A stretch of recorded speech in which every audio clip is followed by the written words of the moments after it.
Hello दोस्तों, मैं अर्चना पुंडीर आज इस वीडियो में कक्षा 10 की क्षितिज पदखंड लेकर आई हूँ। इसमें पाठ 1 है सूरदास के पद। सूरदास के पदों को समझने के लिए इस वीडियो को शुरू से अंत तक ध्यान से देखें और इसे लाइक तथा सब्सक्राइब करना ना भूलें। हिंदी साहित्य में 1350 ईस्वी से 1650 ईस्वी का जो समय है वो भक्ति काल के नाम से प्रसिद्ध है और भक्ति काल को दो भागों में बांटा गया, सगुणोपासक और निर्गुणोपासक।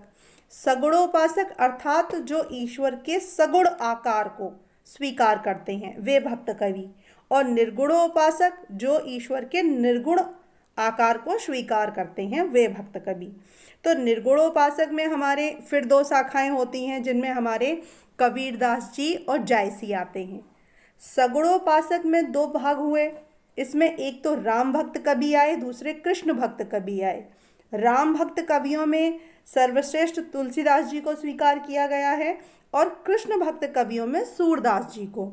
तो आज जो हमारा पाठ है वह सूरदास के पद है, वह कृष्ण भक्त कवि हैं। सूरदास जी का जन्म 1478 ईस्वी में मथुरा के निकट रुनकता नामक क्षेत्र में माना जाता है और ये महाप्रभु वल्लभाचार्य के अष्टछाप कवियों में सर्वश्रेष्ठ कवि थे। इनकी मृत्यु 1583 में पारसौली में मानी गई है।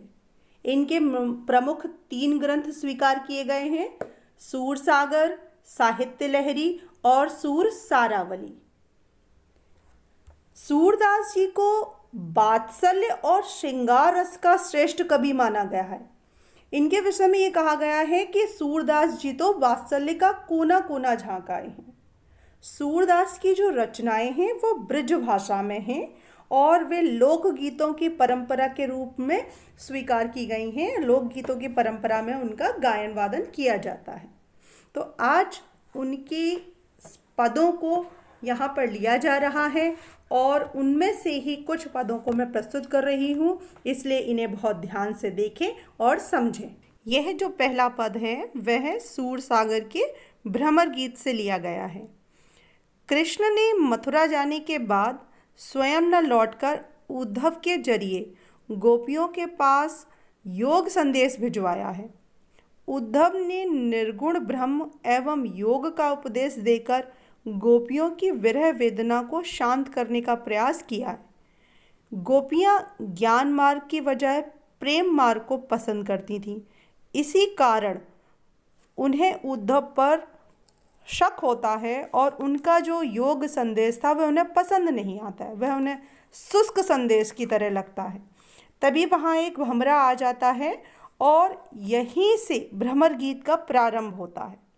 गोपियों ने भ्रमर के बहाने उद्धव पर व्यंग वाण छोड़े हैं और पहले पद में गोपियों की यह शिकायत वाजिब लगती है कि यदि उद्धव कभी स्नेह के धागे में बंधे होते तो वे शायद गोपियों की इस विरह वेदना की अनुभूति कर पाते, परंतु उद्धव जो हैं वह किसी के प्रेम में बंधे हुए नहीं हैं, इसीलिए वो गोपियों की विरह दशा को नहीं समझ सकते हैं। तो यहाँ पर गोपियों ने उद्धव पर व्यंग किया है और व्यंग करते हुए उन्होंने कहा है, उद्धव तुम हो अति बड़ भागी, कि हे उद्धव जी आप बहुत बड़े भाग्य वाले हैं, बहुत बड़े भाग्यशाली हैं।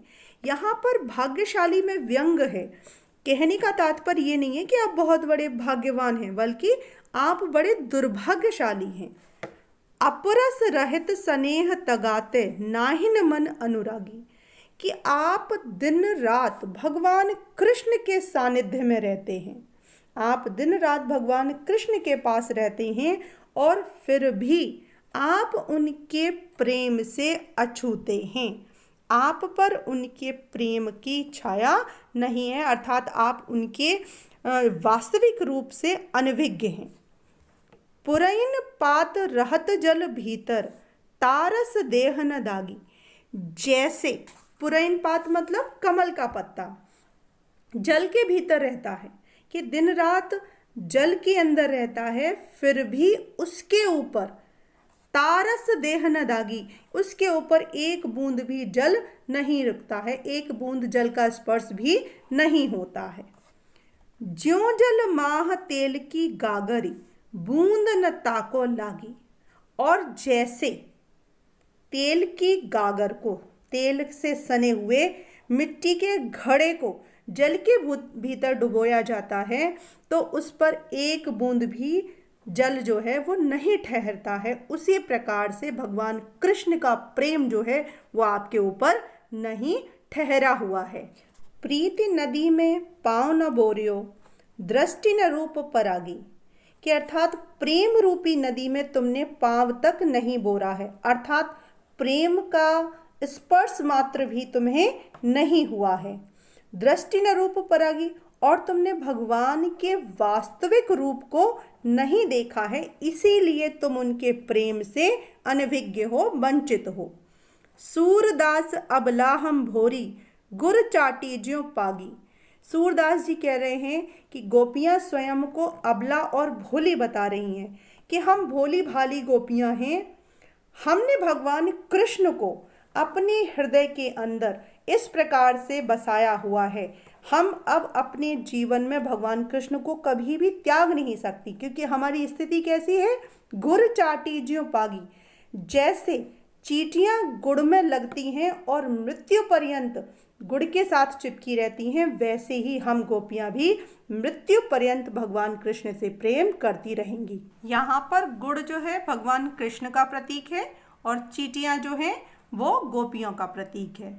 प्रीति नदी में पाँव न बोरियो, तो प्रीति नदी में रूपक अलंकार है।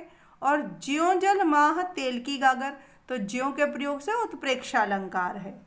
यहाँ पर ब्रज भाषा का प्रयोग हुआ है और गोपियों की बाधिकता प्रकट हुई है।